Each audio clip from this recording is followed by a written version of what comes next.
Hola, muy buenos días. Bienvenidos a IPG Patsala de Español.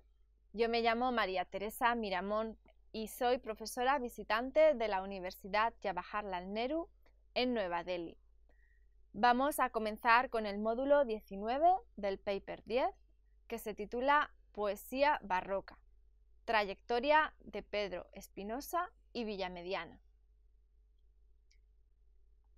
Tanta riqueza nos ofrece el barroco que no podemos contener la producción literaria barroca dentro de estas pocas páginas.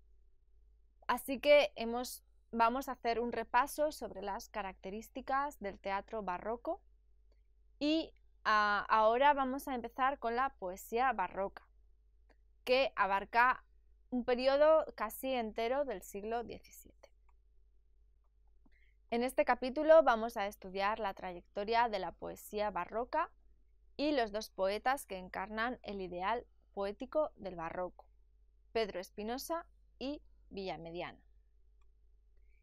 En este capítulo estudiaremos pues los temas y las tendencias estilísticas que nos ofrece el rico panorama poético del barroco, centrándonos en las obras de estos dos poetas.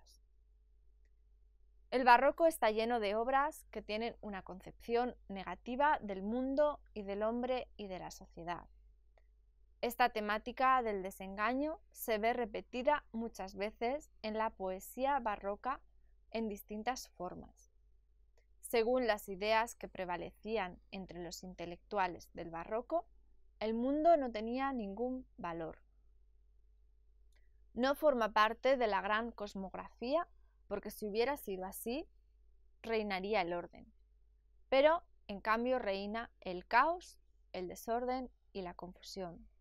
Hay discordia, conflictos y contradicciones por todas partes.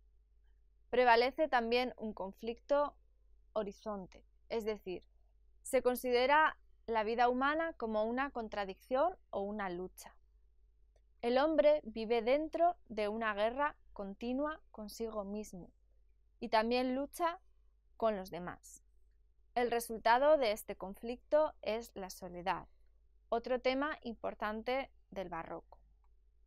La vida de un ser humano es muy breve e inconsistente, un tema que aparece repetidas veces en las obras poéticas barrocas es la fugacidad del tiempo, que la vida es nada más que una breve pausa entre la cuna y la sepultura. El único constante es lo fugitivo, el tempus fugit. De ahí viene la obsesión por el tiempo y la muerte, inevitable en los poemas, como por ejemplo las líneas que vamos a leer ahora sobre una canción del poeta Rodrigo Caro. Dice así: muestra de su sepulcro algunas señas, y cavaré con lágrimas las peñas que ocultan su sarcófago sagrado. Destruye todo, y versos como el que hemos leído revelan la angustia del poeta ante el poder completo del tiempo. La vida es también inconsistente y frágil. La realidad y su apariencia son cosas distintas. Lo que es aparente es muchas veces falso. El hombre es nada más que un actor en el gran teatro del mundo, sin entender la vida. Cuando la vida se escapa, se sustituye por la muerte. La obsesión por la muerte es el aspecto más grave de la temática del desengaño, no solo porque la vida nos conduce velozmente hacia la muerte, sino también porque vivir es morir. Quevedo es el más fiel exponente de esta vertiente del desengaño barroco. Los poetas barrocos toman posiciones ascético-morales para dar sentido a la vida. La respuesta religiosa se hace profunda en la poesía de Lope, Quevedo y Góngora, junto con los ideales senequistas, horacianos y estoicos. Forma parte de los esfuerzos de los intelectuales para entender la vida mortificante. El amor es uno de los temas más importantes de la poesía barroca, como en casi toda la poesía de todas las épocas. En el Renacimiento vemos que el amor cortés viene vinculado con conceptos como el petrarquismo y el neoplatonismo. La paradoja barroca alrededor del amor necesita un repaso de los conceptos que subrayan este amor cortés, que nació a principios del siglo XII debido a las canciones de los trovadores franceses, quienes cantaban desde un lugar hasta otro sobre las historias de amor entre damas y caballeros, siguiendo con las normas estrictas de la corte francesa. Las reglas que regían este amor cortés estaban basadas sobre el feudalismo, relaciones entre el dueño y sirviente, el catarismo, un rechazo del amor carnal. En los poemas de esta época, el poeta considera a la dama como alguien superior. Tiene una relación de vasallaje con ella y esta es casi divinizada. También el amor debe ser espiritual y desinteresado. Consideran el rechazo de los deseos carnales como un acto de fuerza y también rechazan la esperanza de la posesión. Por eso, la mayoría de las veces, la dama está casada con otro, pero la renuncia de estos derechos carnales le causa mucho dolor y sufrimiento. De ahí la mención paradójica del amor como pasión y dolor a la vez. El amor toma forma sobre la vida y la muerte. El amor cortés llegó a Francesco Petrarca en Italia en el siglo XIV y él añadió la fluidez de la métrica italiana al tema del amor. También sufrió por una dama, Laura, y cantó para este amor imposible que le causaba dolor y que al mismo tiempo le purificaba. Petrarca dio autenticidad humana a la poesía y a él siguieron Garcilaso de la Vega y otros poetas españoles renacentistas. Durante esta época también ocurrió un renovado interés en la filosofía de Platón de la antigüedad. El amor, según Platón, aspira a ser belleza, una belleza más superior. Es un método de alcanzar la proximidad de Dios y fusionarnos con Él. Estas ideas suenan a mística, pero también influyó el tema amoroso en la poesía barroca. Todos los poetas, como Lope y Quevedo, vuelven a revisar estas ideas para sus poemas. Por ejemplo, tenemos este soneto de Villamediana, en el que aclara estos conceptos amorosos de la poesía barroca, y dice así: Nadie escuche mi voz y triste acento, de suspiros y lágrimas mezclado, si no es que tenga el pecho lastimado de dolor semejante al que yo siento. Que no pretendo ejemplo ni escarmiento que rescate a los otros de mi estado, sino mostrar creído y no aliviado de un firme amor el justo sentimiento. Juntóse con el cielo a perseguirme la que tuvo mi vida en opiniones, y de mí mismo a mí como el destierro. Quisieron persuadirme las razones, hasta que en el propósito más firme fue disculpa del hierro el mismo hierro. Los que hacen los poetas barrocos distintos a los de los siglos pasados es que radicalizan el tema del amor y lo llevan a hasta asombrosas dimensiones existenciales y metafísicas.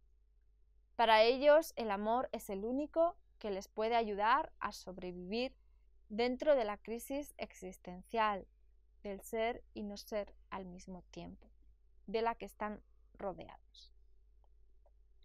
Pero el amor es también un ideal inalcanzable, lleno de contradicciones. Aunque alivia la angustia por la muerte, les causa mucho dolor. El tema del amor, entonces, tiene dos vertientes en la poesía barroca: una más positiva, que trata el tema como una salve, como Góngora y Lope de Vega, y la otra que trata en tono de burla los ideales amorosos, como Quevedo. Hay una abundancia de temas mitológicos también en la poesía barroca, como el Polifemo de Góngora, y estos están dotados con todas las frustraciones y temas graves del momento, como los destinos trágicos de los protagonistas, etc. Más o menos fueron escritos con objetivos formales, porque la poesía barroca también tiende a la estética. En la poesía satírica y burlesca de la época, los poetas se burlan de todos los estamentos sociales, como los políticos, los ricos, los pobres, etc. Y también del uno al otro. Había una guerra de poemas muy famosa entre Góngora, Lope y Quevedo. No se paran a burlarse de los ideales con los que soñaban, el heroísmo, el amor, hasta que la mujer divinizada de otra época. La desilusión con la vida y la degradación de la realidad son temas revisitados o repasados en este tipo de poemas.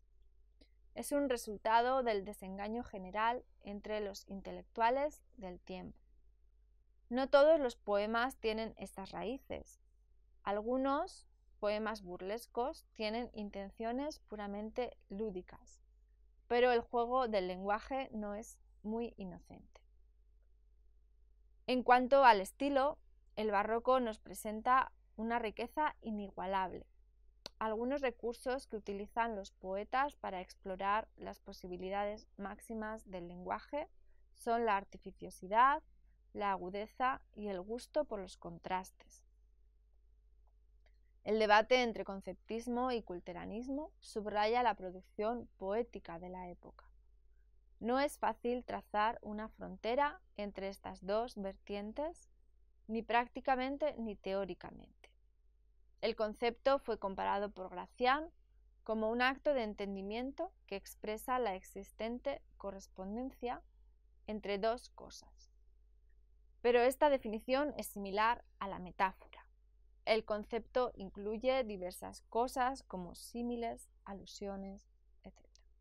Pero la metáfora cambia su rol en la edad barroca. Antes fue utilizada para referirse a la belleza femenina, como las perlas, la nieve, etc. Y ahora se la utiliza para 1. La novedad de asombrar al lector con ideas nuevas, y 2. Para exigir del lenguaje un esfuerzo de relacionar cosas no vinculadas de ninguna manera. Hay metáforas ascendentes que son utilizadas para embellecer y metáforas descendentes que se usan para la intensidad expresiva. La perífrasis alusiva también se usa para mencionar algo que no se quiere nombrar directamente y no es muy distinta de la metáfora. También eran muy audaces en el uso de la gramática. Por ejemplo, Quevedo usaba superlativos anómalos y convirtió los verbos intransitivos en transitivos y sustantivó formas verbales. La bimembración, paralelismos son muy reveladores en la poesía barroca para establecer contrastes o para repetir la misma palabra al principio de cada frase con las anáforas. Se usa el artificio de correlación para enfatizar en los paralelismos que se basan sobre un procedimiento diseminativo o recolectivo, como en Góngora. También destaca el hipérbaton, llevado al extremo para dar fuerza a las palabras. El conflicto barroco y sus resultantes contradicciones se traducen en el gusto por los contrastes, y las contradicciones llegan a su más representativa manifestación mediante la paradoja que en las obras de poetas barrocos dan nuevo brío al juego de opósitos de la Edad Media. Este gusto por el contraste se expresa mediante la intercalación del habla vulgar y el lenguaje culto. Al ascendente corresponde los cultismos, palabras provenientes del latín, y eufemismos, palabras que dan a un objeto un nombre más alto que el suyo. En contraste, el descendente corresponde a los vulgarismos y defemismos, palabras que dan a un objeto un nombre más bajo que el suyo. También se usa la hipérbole, que puede ennoblecer o envilecer el poema. La agudeza y el ingenio de los poetas se manifiestan por el uso de los retruécanos, que es la inversión de términos de expresiones vecinas, como en la poesía de Sor Juana Inés de la Cruz. Los juegos de palabras se basan mayoritariamente en el doble sentido o en la dileogía, como en Quevedo. Los poetas barrocos extienden las posibilidades del lenguaje mediante la invención de nuevas palabras. Por ejemplo, la palabra diabliposa, que es una mezcla de diablesa y mariposa. Estos poetas tratan de introducir efectos fonéticos usando la paranomasia, por ejemplo, libros libres, etc., porque les gusta la sonoridad de las palabras. En cuanto a la métrica, no hay muchas invenciones en la versificación durante la época barroca. Lo que cultivaron ellos fue el soneto, que llegó a su más alta cumbre con Quevedo, Lope y Góngora, y utilizaban el endecasílabo y el heptasílabo como los renacentistas, siguiendo el modelo italiano. También a lo italiano usaban los tercetos, las octavas reales y la silva. Hicieron uso de la métrica castellana, como con las letrillas, los romances, las cuartetas, etc. Las canciones populares, en formas de cégel y seguidilla, también formaron parte integral del repertorio de estos poetas. Vamos a hablar ahora sobre Pedro Espinosa.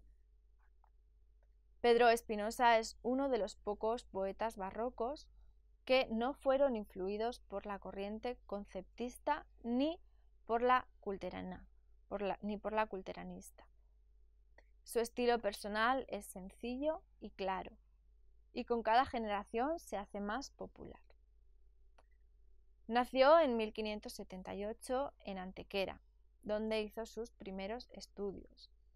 Asistió a la Academia Poética de Granada, donde empezó a coleccionar materias para sus Flores, su colección de obras, la colección de obras de los más ilustres poetas españoles. Se enamoró de una estudiante de su misma academia, pero fue rechazado, y esto le obligó a ser sacerdote y retirarse de la vida mundana. Más tarde se hizo director del colegio de San Ildefonso y fue capellán al servicio del conde de Niebla. Murió en 1650. Y respecto a su obra, Espinosa es uno de los poetas que siguió su propia línea, a veces atraído por lo culterano, otras veces por lo conceptista, pero no favorecía a ninguna corriente específica. Tuvo una estrecha amistad con Quevedo y utilizó algunas técnicas culteranas, pero siempre mantenía su dignidad en la guerra de poetas.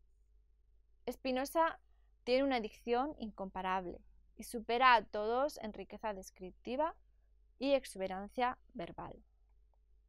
Su fábula del Genil es un poema con temas y pompas orientales, pero escrito al estilo de Garcilaso de la Vega, en cuanto al verso. En cuanto a la finura del detalle, nos recuerda a los arabescos de la Alhambra. Vamos a ver un ejemplo. Dice así: corta las aguas con los blancos brazos, la ninfa que con otras ninfas mora debajo de las aguas cristalinas, en aposentos de esmeraldas finas. Tan simple es su poema que es un alivio después de los argumentos elípticos de los otros poetas grandes del barroco.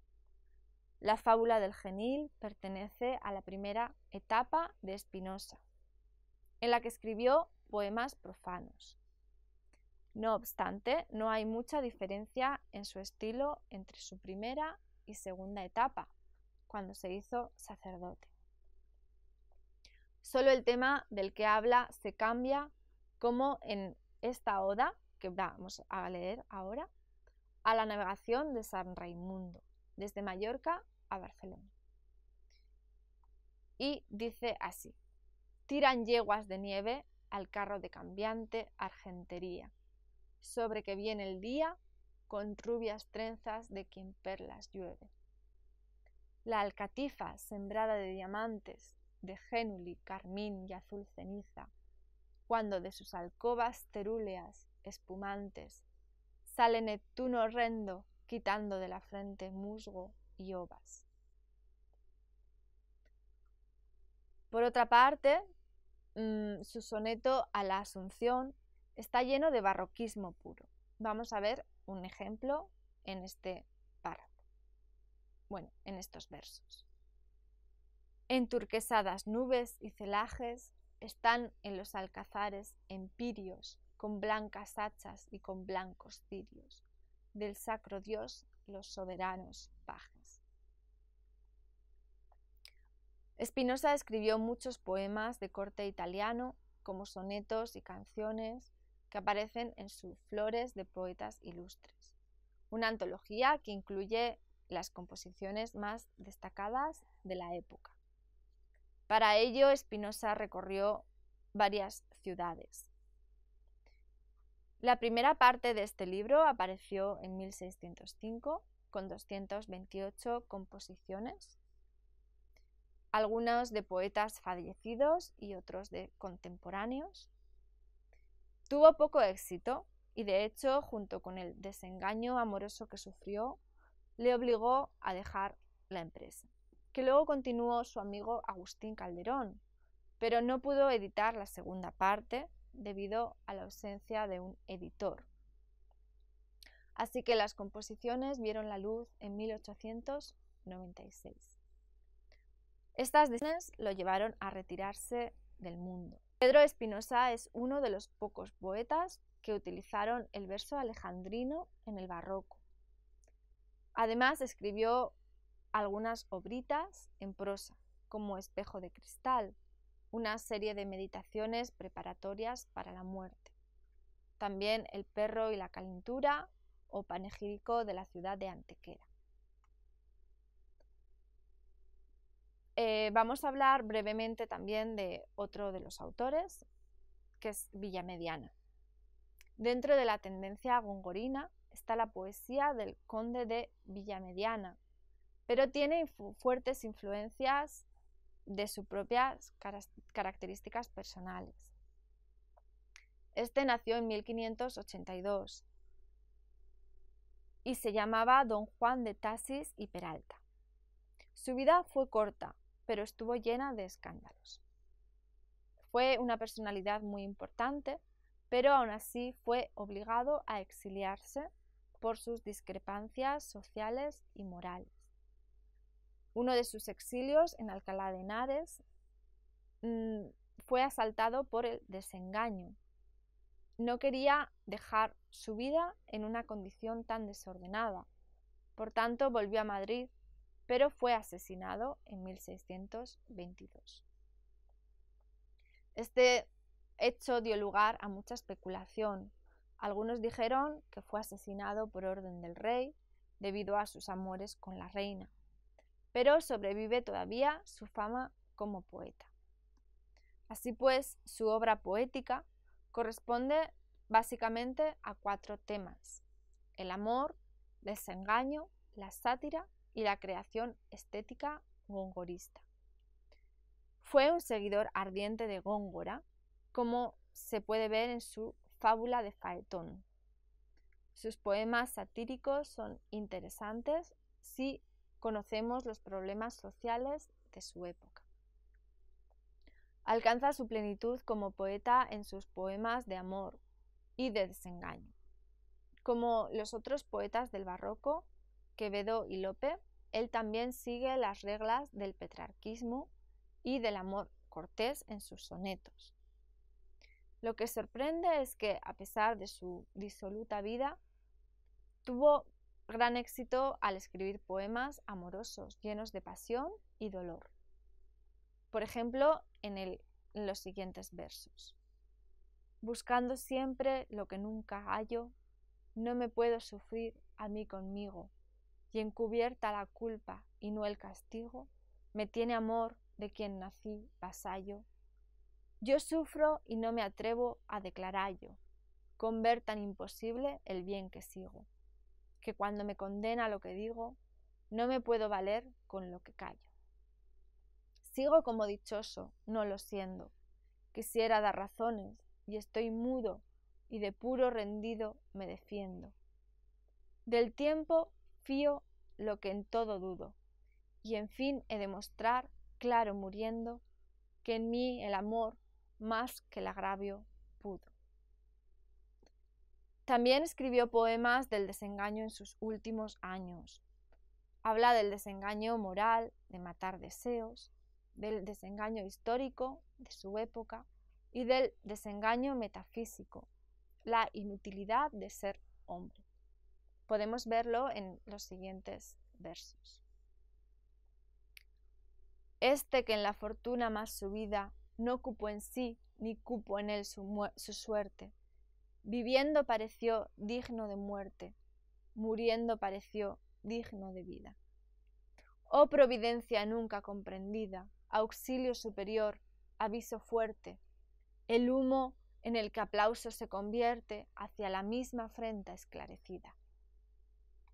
Purificó el cuchillo los perfectos medios que religión celante ordena, para ascender a la mayor victoria, y trocando las causas sus efectos, si glorias le conducen a la pena, penas le restituyen a la gloria. A causa de estos aspectos en su producción poética, el conde de Villamediana está contado como uno de los grandes poetas de su época. Así que, como conclusión, podemos decir que, a pesar de que la poesía barroca es la manifestación de los conflictos y contradicciones de la época, no debemos olvidar que este periodo también cuenta con poetas y sus obras que se enfatizan en el ideal del arte por el arte, que no es muy distinto de las otras épocas. En este sentido, el barroco nos ofrece un panorama bastante variado. Y eso es todo en cuanto al capítulo sobre la literatura y la poesía barroca. Muchas gracias.